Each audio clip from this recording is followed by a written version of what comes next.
Welcome to Bacon Shorts by Bacon Sports. I'm Rob Cressy. This is episode 18, and on the line with me today, co-founder of Bacon Sports, my man, G Hunt. What is sizzling?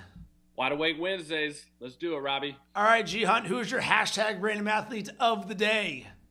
I'm going back to when Fred Hoiberg was on the Bulls as a shooting guard, and the power forward on that team, Marcus Fizer. And I will keep it Iowa State with you, and I'm going his point guard, Jamal Tinsley. So what we've got is a story that you guys probably will not believe regarding Game 3 of the NLCS in Wrigley between the Cubs and the Mets. So, Greg, you hit me up at about 4 or 5 p.m., I believe last Tuesday, right before doing my other show for Draft Pros, saying, dude, I hooked it up with, I got us tickets to the owner's reception before the game. And this is a party put on by the owner of the Cubs, the Ricketts family. And fill me in on this, Greg. How in the world did we get these tickets to begin with? So a former colleague of mine is great friends with the family. Actually went to college with Todd Ricketts, the brother of Tom. And I was like, man, my birthday is Wednesday, but I'm going to Vegas. I was like, you got to hook me up. He was like, man, the only thing I got is I got tickets on Wednesday, possibly Thursday, but nothing Tuesday. So then I'm like, well, man, that sucks. I'm going anyways. I'm going to try to find a way to get in. But then he hit me up a couple hours later. He's like, I got you at least on the Chicago Cubs owner's reception before. And I was like, sign me up. He was like, who's coming with you? And I was like, well, Rob, if you got an extra ticket, hell.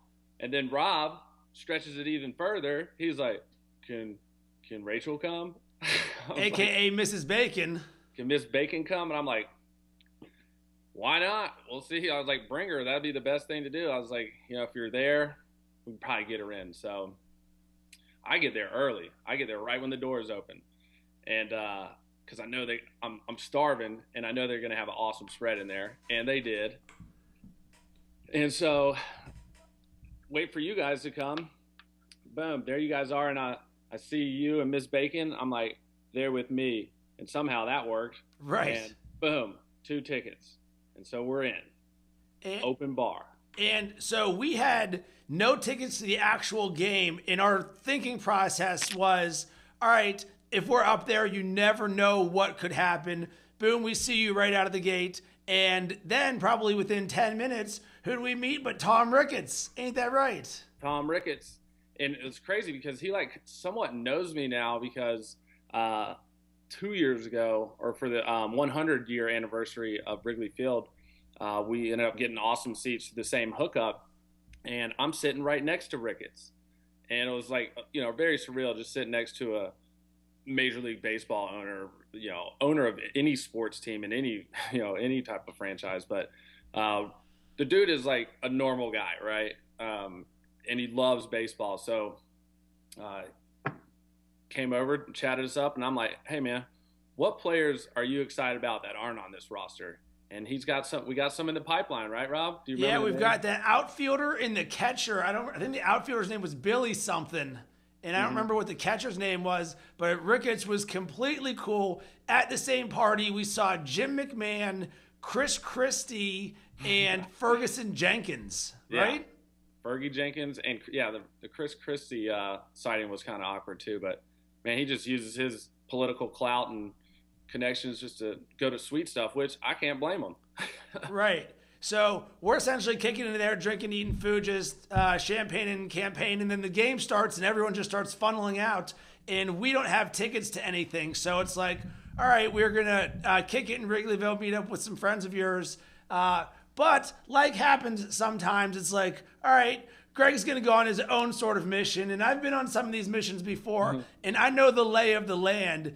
It is, you can't have too many people because you have to be 100% committed to it. You can't be like, oh, I don't know what's going to happen. You just got to go and go boom, and you can't have any trailers, things like that. I understood it. I was with Mrs. Bacon, so I was like, all right, man, you go do your thing. Go let me in on the story of what's going to happen. I end up going into Wrigleyville. I kick it with your boy Brendan at Sports Corner and then up at Country Club for a few more drinks. But little did I know the story that you're about to tell of when you left us. So fill me in. So we kick it, we high five right outside of Wrigley, and I was like, all right, peace, man. Hit me up if I see you later tonight. So I literally just walked straight across the street. So they're right across the street from Captain Morgan Club, basically where this party was. So then I walked straight across the street. I'm like, I got my big camera. I'm like, I'm just going to go in, take a few shots to see if I get any pushback or whatever. But you're right. When you see that hole, you got to hit it, man. Like AP, just go right for it. And I saw this Audi entrance. I was like, I've never seen this. And there was like kind of like an old usher lady, like rummaging through a box. And I just opened the door and just keep it moving. And she's like, hold on, where's your ticket? I'm like, owners. Right. And just kept walking, just flashed it, didn't wait to chit chat or nothing. And, for all I knew and all she knew, this was an all access pass. And that's what I treated it as, right? Exactly. Little did she know it was actually just a pass to the owner's pre-reception. Yeah, no one told me though. So right. Your boy G Hunt, NLCS, game 3. Got right in. No problem. Thanks to the Ricketts. This pass. Thanks so much. Good. Whoa.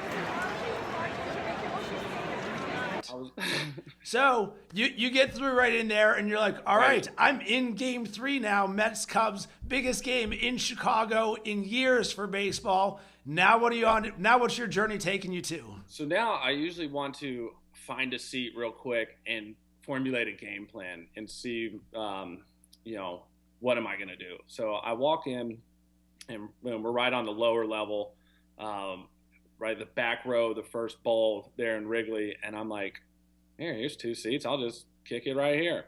And a good thing that I always want to bring props, man, so you look even more important. So I got a camera, I got this pass, and then I got I took a bag of, I think it was the Cracker Jacks and like 2 of those like gourmet candy bars. Gourmet candy bars go a long way. Let me tell you. And by the way, I just ate mine and it was delicious. See, I didn't even get one. I gave it away, but it was it was for good use. So I sit there, I watch the inning with these 2 bros, and I'm getting antsy. I'm like, all right, let's start making moves. So I go back out to the concourse, and I always like to go into that. It's like the suite entrance or the executive entrance where people congregate. It's like where people that are singing the national anthem or throwing out the first pitch are usually right in there. Very, very small room. But so I go in the back way, which is the way that everyone's coming in to go into the game. So I come out the back door and see one of the Cubs employees that we've become very familiar with and friendly with, and chat her up. She's like, "Oh my gosh, are you following me?" So she kind of like vouches for me in a sense. So I'm like, "All right, cool." And so I go up to the security guards, and they're all ladies. I'm like, "Who likes chocolates?" And they're like, "Oh my gosh!" So they love me, and I'm in there for a second. Oh, I think the other reason why I went in there is because they had that executive bathroom. Nice. And I had to take a leak, so I was like, I'm gonna go use this. And I come back out, so I'm like, all right. I remember there's a door, and this is kind of the way where they like usher you up into the suite. So I open this door, and there's a staircase leading up. But right immediately to my left, what do I see?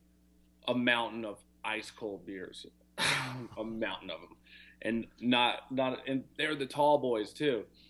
And I was like, well, I got to get at least 2 of those. So I try to stuff one in my back pocket and put one in my hand and just crack it, start drinking it, going up the stairs. This is not a stairs I've used before. It's kind of a dead end. It's like you go up there, there's stores, there's like a fence you can see through. And I think we'll show the video. But I'm like, all right, did I just run into a dead end? And I'm like fumbling around. I'm like looking. I think I was shooting the video, or right before that, and of course I spilled half the beer on me. And I'm like, all right, now I'm looking super professional. G Hunt in the friendly confines of Wrigley. Really don't know where I'm at right now. Just grabbed a beer, spilled half of it on me. Ugh. And now we're gonna try to find somewhere to go. Right. But then you always just blame that on rowdy Cubs fans or somebody. You're like, oh, this guy. You wouldn't believe. Yeah, you wouldn't believe it. So I worked my way up, and then there's like this another gate, and I'm like, these guys are like, can we help you? Are you looking for the suites? And I was like, yeah, absolutely I am. So they're like, open this gate, and the suite entrance is right there. So I just keep it moving. And again, they kind of check you again. They're like, you got to pass. I'm like, oh, it's cool. I'm with the owner. Going to check. Got my suite over here. Keep on moving. Keep it going. It's your boy G Hunt with Kristen. You can't see her, but you might. Yeah. Just hitting. We're crushing it on the suite deck, getting shots of all the suites. Let's go. And I've been up to the suites before, and if you've ever been to a suite in Wrigley, they're like most no-frills suites you've ever seen in your entire life. Smallest, most cramped, non-luxurious suites, but still a good time because you're there to watch the game. And so my theory all the time when you're around the suite deck is have a reason to go into the room, have some sort of common ground or common interest of why you're going in there. So what do I see first? The Comcast suite, Comcast Sportsnet. I watch that all the time. I have a reason to go in there. So I see Comcast Sportsnet and go in there. It's none of the personalities were in there. It was just like the salespeople, selling the radio ads, TV ads, etc. And they're like, "What are you doing in here?" That's what everyone's gonna say. And I'm like, #sweet life, do something sweet with the camera, and then you just boom, divert attention to them, bing, bing, bing, taking photos, chatting them up. Everyone's wanting to know, where are these photos going? I was like, oh yeah, I'm doing something for the Cubs where we're just seeing how everyone's experiencing the suites are, and they just take it from there. Then you're just in, right? Right. And so for those that don't know, when you and I were at the Red Hook road trip, 2 RVs, 12 of us at Auburn versus Texas A&M, we created #DoSomethingSweet, where simply put, just do something sweet. Just do something sweet. Ooh. People are always like, Right. So you go in the Comcast suite and then boom, taking pictures, shaking hands, kissing babies. Then you're like, all right, I'm getting bored with this one. Let's just keep her moving. Yeah, let's just keep her. Oh, no. So they were like, then they started having suggestions for me. They were like, well, you should go next door. I was like, there's Eddie Vedder. And I'm like, you're right. I should go next door. And that was the owner's suite. That was Ricketts' suite right there. It was, directly back behind home plate. And I knew that suite was a little bit different too, because there's no label on the outside of it, and there's 2 security guards on the side of the door. And somehow I still just breeze in. I just breeze right in. And then I get stern looks right when I walk in there. It's like deer in headlights. It's like, oh yeah, with the Cubs, do something sweet. They're like, no, not in this suite. No, we're not having it. I'm like, all righty. I was like, oh man, don't gigs up type, turn. But again, just trying to push the envelope and see how far we can go. I want to get out. Basically, I want to be in the dugout, doing the box scores. Right. So leave the owner's suite and you're like, all right, dodge the bullet here. Who's next? Bank of America. Proud Visa card holder of Bank of America. Nice. So I was like, I walk in there, I'm like, BOA, do something sweet, because it starts working. And they're like, what? Who are you? I was like, I'm one of you guys. I'm a BOA guy. I was like, from Charlotte. I was like, we got any Charlotte people in the house? Because they're headquartered down in Charlotte. And I always like messing around with banking finance dudes, and seeing if I can make them feel uncomfortable or get them to let me chill. And these dudes were chill. They're like, yeah, come on down. And so I'm hanging out in these suites for, I don't know, I'll call it 15 to 30 minutes at a time. And then I hit up our folks at Lakeshore Beverage.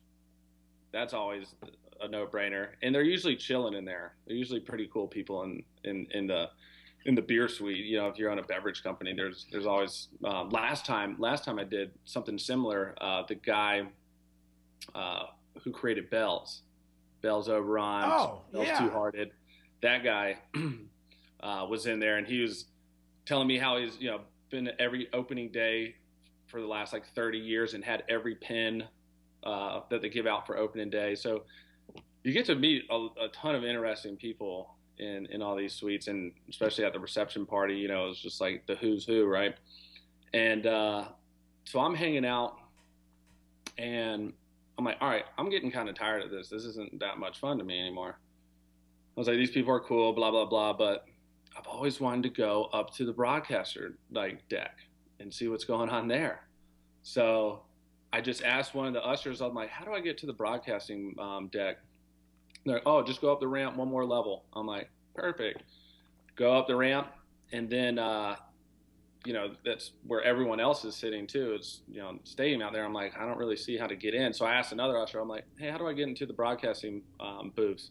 They're like, oh, you come in this door right here. Boom, let me help you. Nice. Shout out to the Cubs staff, who are very friendly. Yeah. So I'm like, sweet. So I go up in there, and like first thing you see is like the visitors broadcast, or you see like the ESPN Deportes crew, the Spanish, and then I see the away crew. And so I go in there, and I'm like, taking shots. What's happening, guys? Mind if I hang out? They're like, no, come on in. And so got to, you know, see them do their play-by-play. And then I go next door. Who's there? The home crew. I can't remember the guy's name. It was like a legend that was in there. And because, you know, I'm buzzing at this point. I've had a few beers and feeling pretty good about my chances of going anywhere. I'm thinking I'm going to be able to like sing the 7th inning stretch at this point. Right. You know, I want a headset. I want to talk ball. And it was cool. So I go into the home suite, or the home broadcast booth, and it was Lynn who does all the WGN color games, play-by-play guy. Lynn, is it Lynn Casper? Yeah, I think so. And then 2 other guys, and just sit there, take a couple shots with them, get like their producer. I'm like, hey, can you take a couple pics of me with the crew? And they're like, no problem. Right. Don't worry, we only have Game 3 of the NLCS, biggest game in Chicago baseball history, going on right now. We'll gladly take some pictures for you. I know, but that's the thing, man. If you don't ask, you won't get it, and confidence is everything. I'm like, we need this website. Right.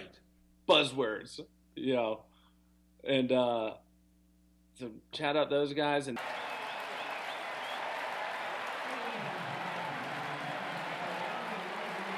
then I go see the TBS guys right next door. But as I'm walking out, there's kind of this security guard who's like, is he supposed to be here? Is he not? And I'm like, don't worry, Mark.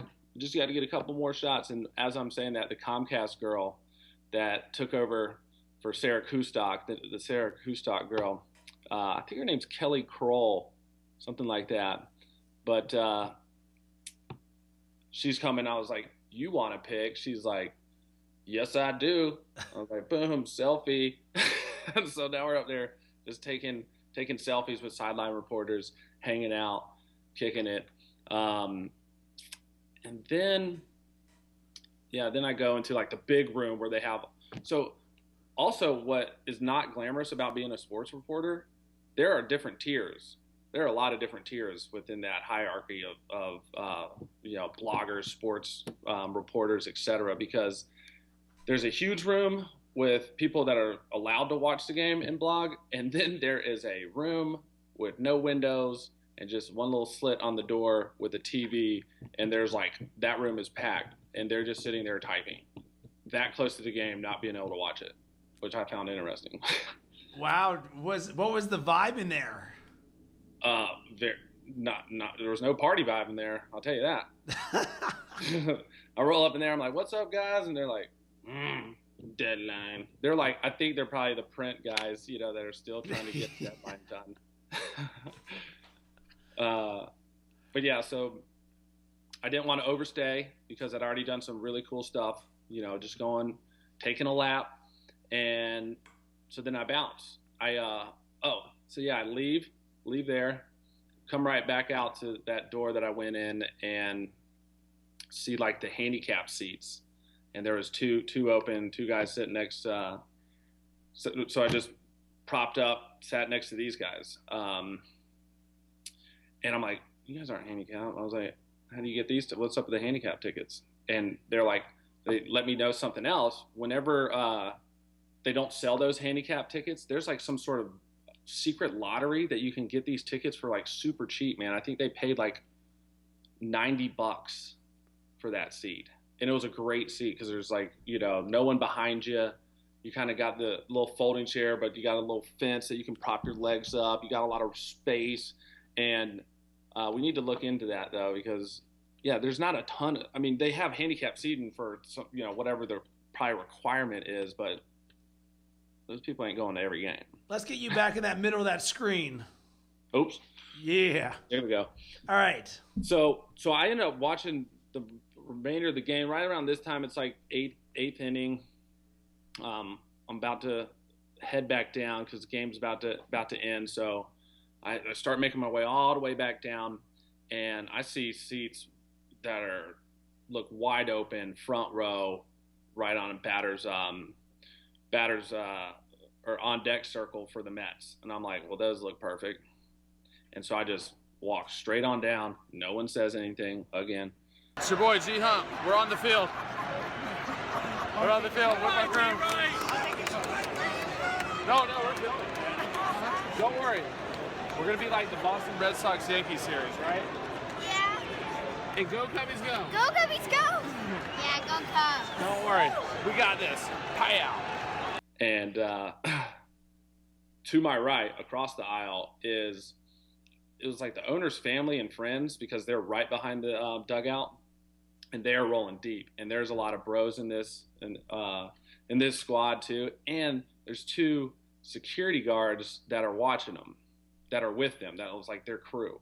He was like making sure no one messed with these guys. It was a little weird because I was getting kind of rowdy and trying to calm them down, but still playful banter.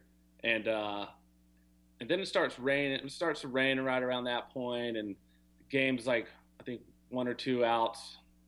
And anyways, game ends. I'm sitting down there, and these dudes are wilding because now they're 1 game away from the World Series, and they have you've seen it when I think when they won, like they were wilding out with their fans right there. If you go back and look at the video when they won to go to the World Series, same place, same crew. Like the coach was like shooting champagne on them. They're all like congratulating them, and so it was an important crew. So I just watched them celebrate and like point at David Wright or DeGrom or their boys, and they were pointing back, and they're like, "Yeah, we got this." Blah blah blah. I'm like, damn. All right, I guess it's over. I'll go meet up with Rob. Because the cool part was the reception. They had an after party even if they didn't win. So it was open for another 2 hours afterwards. So I was like, well, I guess I'll go back to the party. As I'm ushering out, somehow I get redirected, or I find myself going off course because I see these other reporters going down in this little basement, and I'm like, well, I'm a reporter. Of course. I'm like, I would like to ask some questions, so that I just basically fall in line, roll right in. And again, I am dressed like fanboy, Cubs fanboy. I got, a blue collared shirt on. I got my Ernie Banks autographed hat. And and so we get into this lower bowels of Wrigley, and you're just in this little base. it was incredible that they hold press conferences in this. You think you're just going to get like any trimmer is going to bring this whole thing down on top of you. Very small. And so I walk in. There's not many people in there. There's probably 7 people in there when I get in there, and there's enough chairs to seat about 30. And what are you seeing right now? So there's chairs, but what's in front of you? You're seeing the table where they're about to do all the post game interviews. So they got the backdrop, NLCS, and you know what's going on, and so you're like, all right, I got to get in on this action, and so it's first come first serve. There's no seating seating assignment. So Don't be shy. Don't be shy. So I'm like, really? Look like these first 2 rows are wide open, and so as I make my way down there, I'm like, oh, now you start to notice people. You're like, oh, that's Peter Gammons. That's Buster Olney. And I was like, I'd rather sit next to Peter Gammons. So take up a seat right next to Peter Gammons. Coolest guy ever. He's been covering baseball for freaking, 38 years, something 50 crazy. 50 years. And so I was like, no better person to sit next to than old Peter Gammons, Mr. Baseball himself, and strike up conversation with him. That was a great move for the team. So do you think they're going to sweep?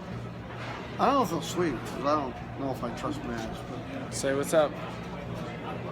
I don't think the Cubs can sweep these 4 pitchers in 4 straight. Yeah, no one thinks so. But that's what makes it awesome. Oh, of course. That's what makes it best. Yeah. We're going to get it. And you start to see what's going on. There's like this girl off to the side with a microphone, and I'm like, I want to ask him. Just give me. I don't even know what I'm going to ask right now. G Hunt, we're going in NLCS press conference. My man, Peter Gammons. Buff.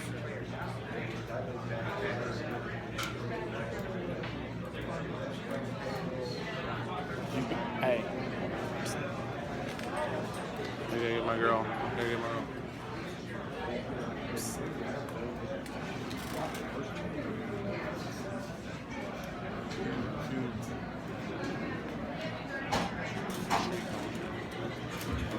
Okay, Joe Madden's here. I guess first question all the way in the back. And I'm pretty damn nervous, to be honest. And luckily, I remember to take off my hat because it says Cubs on it. No one in there. Everyone had like neutral brown colors, and Right. So this one lady comes out and she stands at this podium off to the right, and she's like, "First up, Joe Madden," and you're like, "Oh shit, it's going down." And some dude asked a question. Then if not, what is the message for tomorrow in a series in which you're down 0-3 and history doesn't like teams down 0-3? Win on Wednesday. It's just about tomorrow. We just can't. Of course, we have to win 4 in a row. And you have to motion to the lady off to the right. You're like, "Me, yeah, I would like to." And she's like, "Yes, front center here." And then the girl hands you the mic, and I'm like, "Oh God, what did I ask Joe Madden?" I asked him. I was like, "Do you draw any parallels or any hope from the Red Sox Yankee series? You got a team that hadn't won in forever, and against another team from New York, down 3-0, they sweep, win 4 in a row, go to the World Series. Can you take anything away from that series?" And he's like, "Absolutely, blah blah blah blah blah." And I'm like, I forget to record me asking the question, which would have been even better. And the whole entire time, which you're going to hate me for, is the cardinal sin of anytime you're videoing or photographing, especially video, you got to hold it sideways. Right, so we got vertical lines on this bad boy? Got vertical lines on this bad boy, but it's still good. So, and then I start filming after I ask the question, not even listening to the answer. I'm just like, I can't believe that just happened. We're going through right now. I'm really pleased with that. the fact that we still have an opportunity to come back and do this, of course, you think about those things, you think about the parallels, think about the fact that it happened against a New York team, you think about all that stuff, but it's up to us to go out there and play and perform and execute. Yeah, that's my question. But he was super cordial, man. Like Joe Madden, you've seen him in his press conference. The guy's the ultimate pro, and he doesn't, he'll give you something you can take and run with, I guess, if you're a real reporter. So he gets asked about 3 more questions. That's about it. And then the coach for the Mets comes out. I do ask him a question. I don't even remember what I asked him for the life of me. I just wanted to say I asked him a question as well. It might come to me, but yeah. So one, it validated me since they called on me twice. They're like, well, he's not a complete asshole or amateur. And my man, no other reporters were like, what are you doing? What are you doing? They're like actually writing shit down after I'm asking the question. So I'm like, I'm pretty good at this. I was like, let's get another crack. So now they bring in the trio for the Mets, DeGrom, who just pitched an awesome game, David Wright, and then Daniel Murphy. You're like, yes, those are the 3 dudes you would want to talk to for sure. And they're all broing out. They're all like looking at the stuff and just talking shit between each other while they get situated. They got DeGrom right there in the middle and looks just like straight out of Dazed and Confused, man. But yeah, man, they had a good vibe going. And so I was like, I got to ask these guys a question for sure. So boom, get called on again. And I'm like, you, and I butchered the question too, but I had a 2-part question, which I got a chuckle out of. Nice. By the way, a cardinal sin of interviewing. Yeah. You're supposed to ask 1 question at a time. This is a 7-part question. Yes. You're going to need to take notes.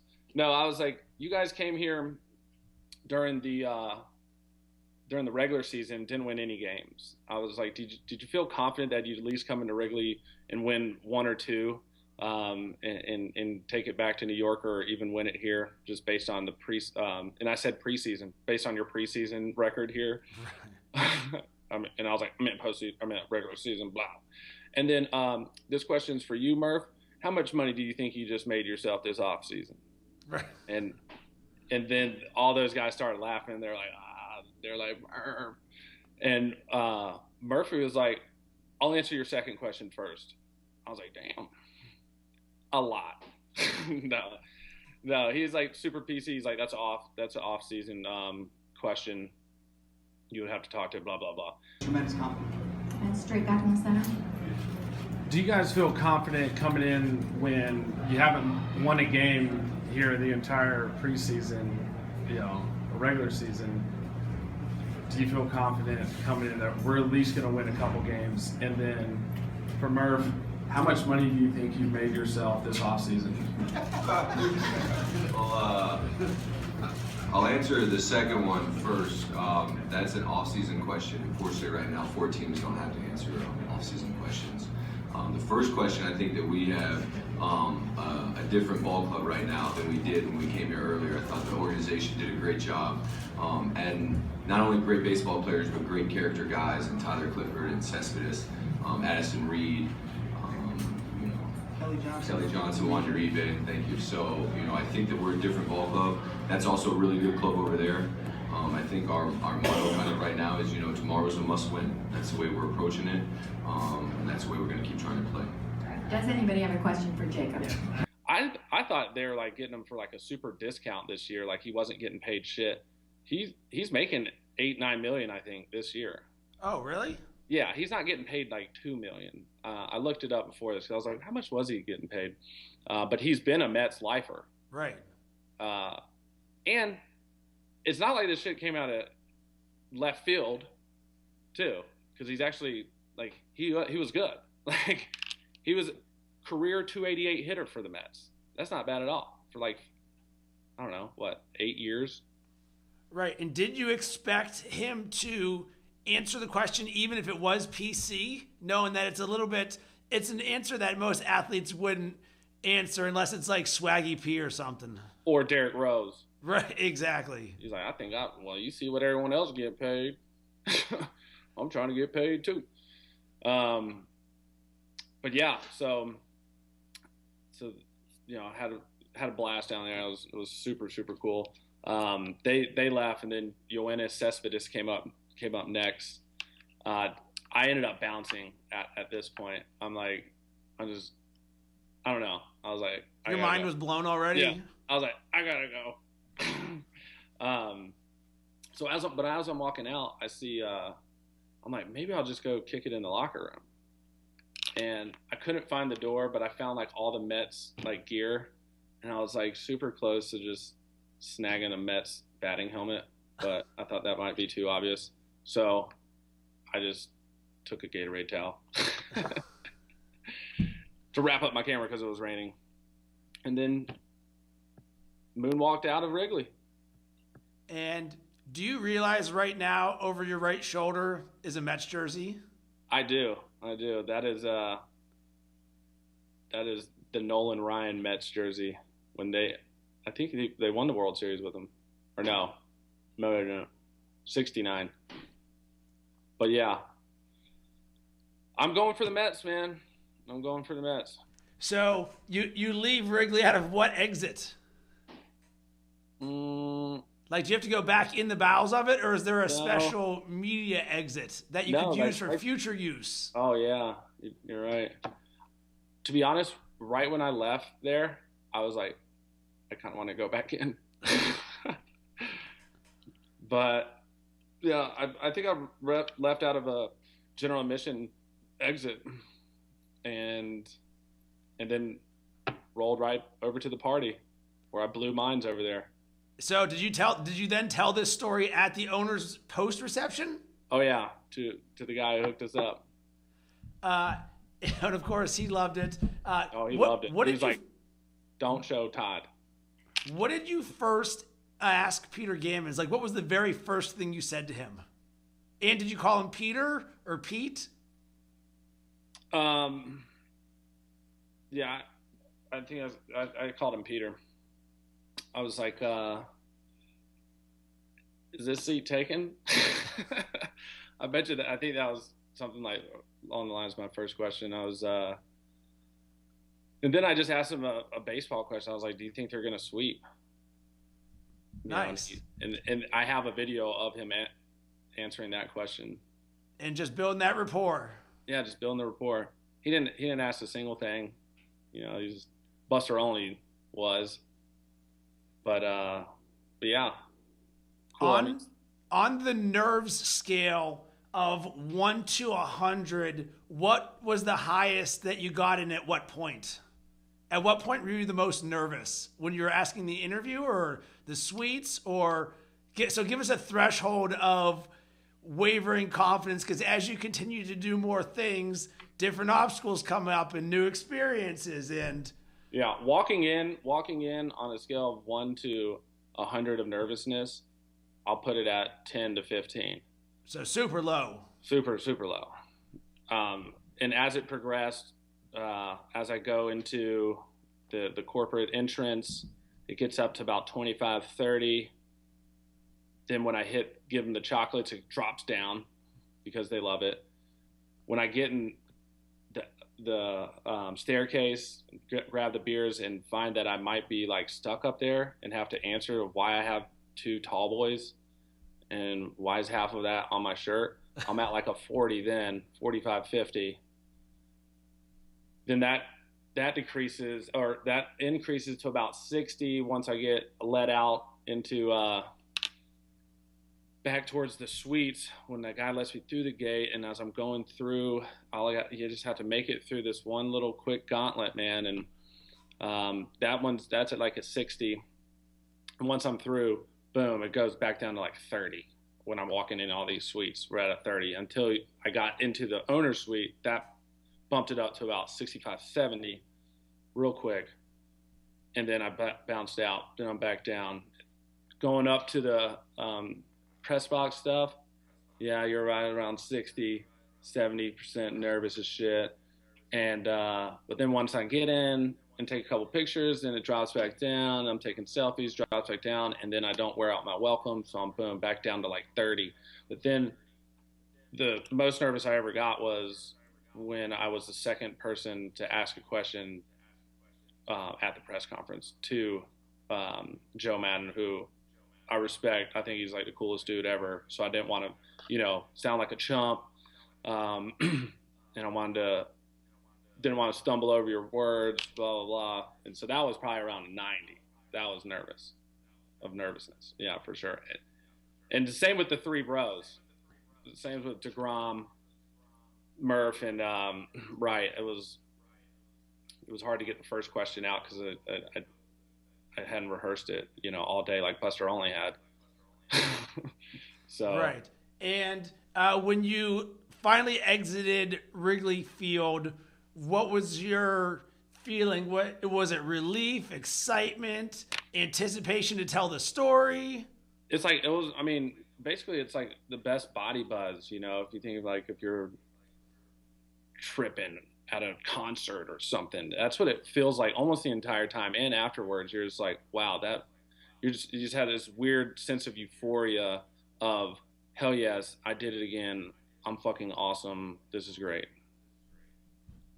And that is fantastic. I know that feeling as well, except for my feeling is completely different because I'm usually scared to crap, yet I just keep on walking to the fire. Yeah, you do look like something that's in the middle of the road sometimes where you're like, I don't know if I go back or go this way, and you just like get stuck. But you're getting better, Robbie. I'll tell you that.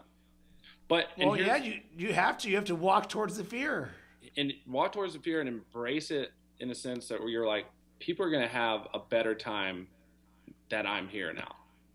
Like, of course, always. It's going to, I'm bringing the party, I'm shaking it up, and showing people awesome stuff and stuff I want to do. It's like you can't buy that ticket, right? So that's what you're looking for. Something you can't buy, a moment, an experience, right? And so that's what we try to recreate over and over. Of course, that's a great way to end this. We're all about amplifying and having fun, building relationships, and making everybody's life better. Any last words, thoughts? I wish I could have, had the opportunity to do it during the World Series because I really think it could have happened. So, going to continue to keep raising the bar until they tell me not to. Yes.